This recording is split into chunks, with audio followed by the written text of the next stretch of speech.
আমি স্টার বাংলা থেকে অতনু বলছি। আপনি কি সুমি খাতুন বলছেন? এই তো সেদিন গান করেনি করেছি। হ্যাঁ এই হ্যালো স্যার, আমি বলছি। কংগ্রেচুলেশন, ফার্স্ট রাউন্ডে আপনি সিলেক্ট হয়েছেন। আগামী 5 মে মেগা অডিশন, আপনাকে কলকাতায় আসতে হবে। কি স্যার যাবো। আপনাকে স্টুডিও অ্যাড্রেস মেল করে দিয়েছি, চেক করে নিন। Thank you sir, you welcome. ভালো নিয়ে গেছ। আমি যাবে কলকাতা। কলকাতা বম্বে যাবে? বিয়ের পর স্বামীর সাথে যাবি? আমি যাবো মা। এসব কথা যখন বাপ শোনে না, তোমার সাথে সাথে আমাকে বাড়ি থেকে বের করবে। এলা ধরো, 18টা কোন টাকা?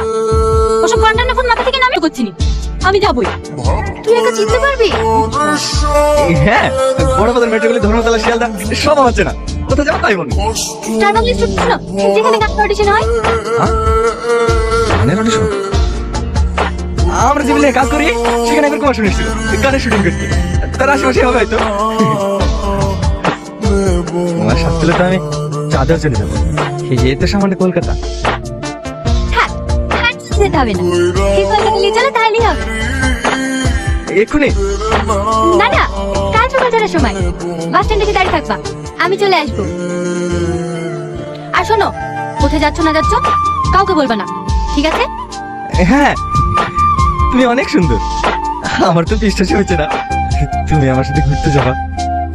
আমার যে কি কিছু লাগছে। অত এক্সাইটেড করার কিছু নাই, আমরা ঘুরতে যাচ্ছি নি, কাজের জন্য কলকাতায় যাচ্ছি। তুমি যদি ভেবে থাকো তোমাকে 2 লক্ষ টাকার জন্য চান্স দিয়েছি, তাহলে ভুল ভাবছো। ওটা জাস্ট আমাদের ফর্মালিটি, স্টুডিও খরচার জন্য। রেকর্ডিং হয়ে গেলে তোমার টাকা তোমাকে ফেরত দেওয়া হবে। আমাকে বাদ দিয়ে দেন না, আমার জীবনে একটা স্বপ্ন, আর আমি আমার স্বপ্ন পূরণ করার জন্য আপনি কি বলবেন সব করতে রাজি। মন খারাপ করো, আমার হাত যার মাথার উপরে থাকে সে রাতারাতি স্টার।